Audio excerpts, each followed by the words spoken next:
want to talk about writing goals and how I think having kind of an overall goal or a more focused perspective through which you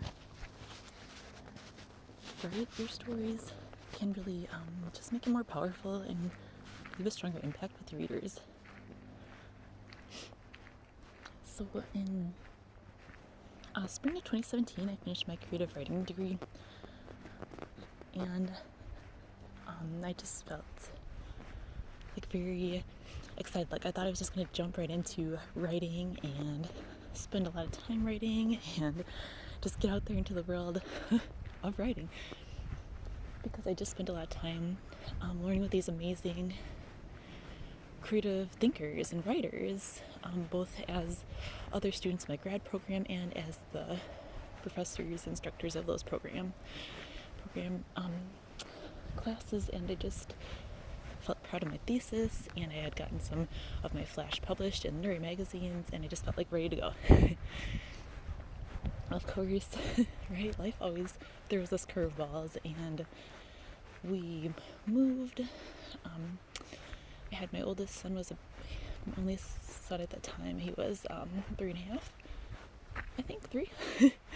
And we moved. We bought a new house.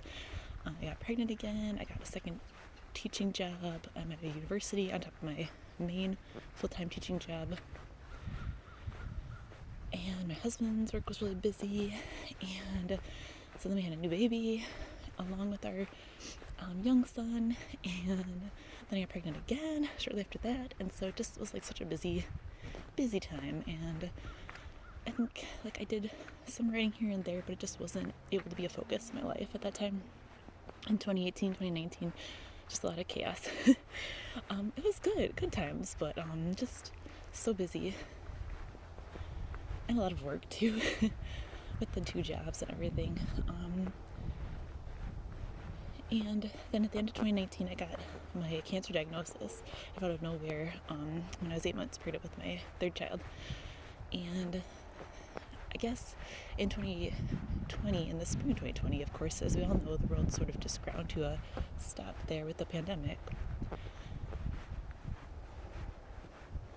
And then like sort of all the busyness kind of came to a halt, right? And I felt I was viewing the world through this strange double veil of cancer treatment along with the pandemic, because we had all these things that we are like all together in this, and that we're more united and connected. And I felt that through, I think social media was a good way to show this connection and to show all the world going through something similar.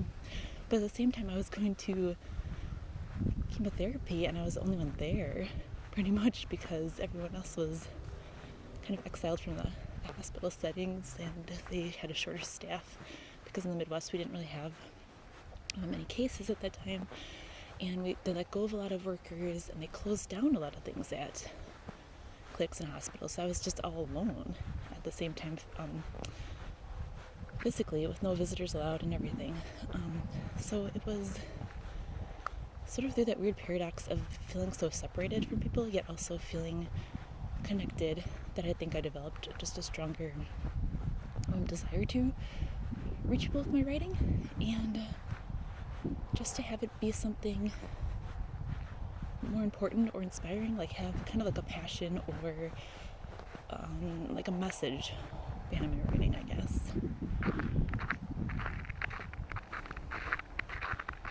And I think along with that I had a more focused goal. I think in the past I've always had a passion for writing, of course, and I always love making people laugh through my stories, making them smile, or think about things that they maybe hadn't considered before.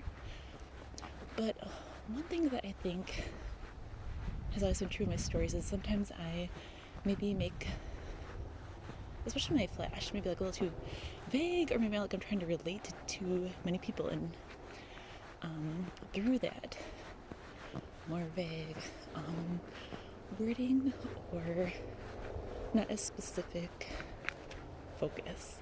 And honestly, that was something that a lot of people think do like because they can relate to it, but yet I realized it wasn't as powerful as it could be. And so I started writing now after the cancer experience, more specifically focused to my own experience with cancer.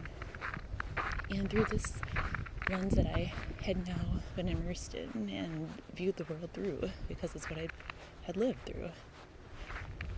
And so now I created characters who were in my same shoes, so young women who are going through breast cancer treatment. And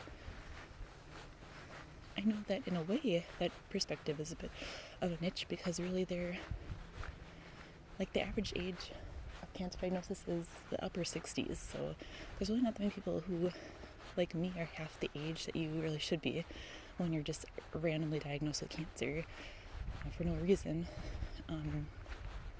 But yet there still are many of us,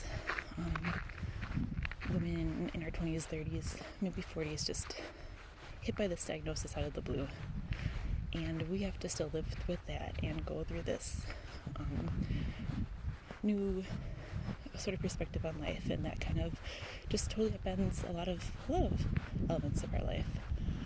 And so I think it's a powerful perspective to view the world through, and I think it can still be relatable to others just because there's so many connections and so many relatable struggles that you face when you're going through cancer treatment. For instance, there's this element of mental health and dealing with those emotional issues. Anyone who has experienced something like that can relate to it. There's, of course, insurance issues, medical coverage issues that I think are really relatable to a lot of people. There's the work-life balance, and how do you balance work, your life, your family, friends, when you're dealing with a traumatic experience or an illness. There's just a lot of, I think, relatable elements there that can still reach people, even if they haven't personally gone through a cancer diagnosis in their 30s. They can still relate to a lot of the elements, struggles, and there's also joys, through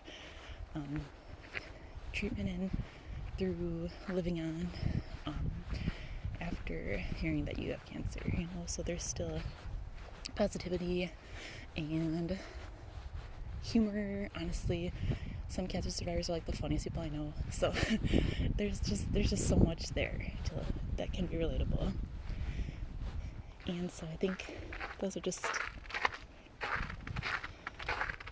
some of the reasons why I think this particular perspective, I think, can be one where I still have the ability to relate to many people and to reach many people through my words, yet now it's more focused. It's more of a specific goal of telling the voices of these young women dealing with cancer, which is a voice that we don't see a lot in the literary world, and a voice that does need to be heard because it's not represented. So that's something that I hope to do going forward, and that I really am pretty passionate about. I mentioned my story so many times, and now I have like 2 different characters that I've created for a few different stories who can speak to this unique perspective that I've been through in their own way. And so I think something that's really powerful that all of us can do as writers is kind of think about what's that unique experience that we want to show to the world. What do we have that's special that we can really impact others through this unique vision, and how can that be relatable, even if it is more specific, even if it is more unique or more of a niche? Like, how can we still impact others in a powerful way?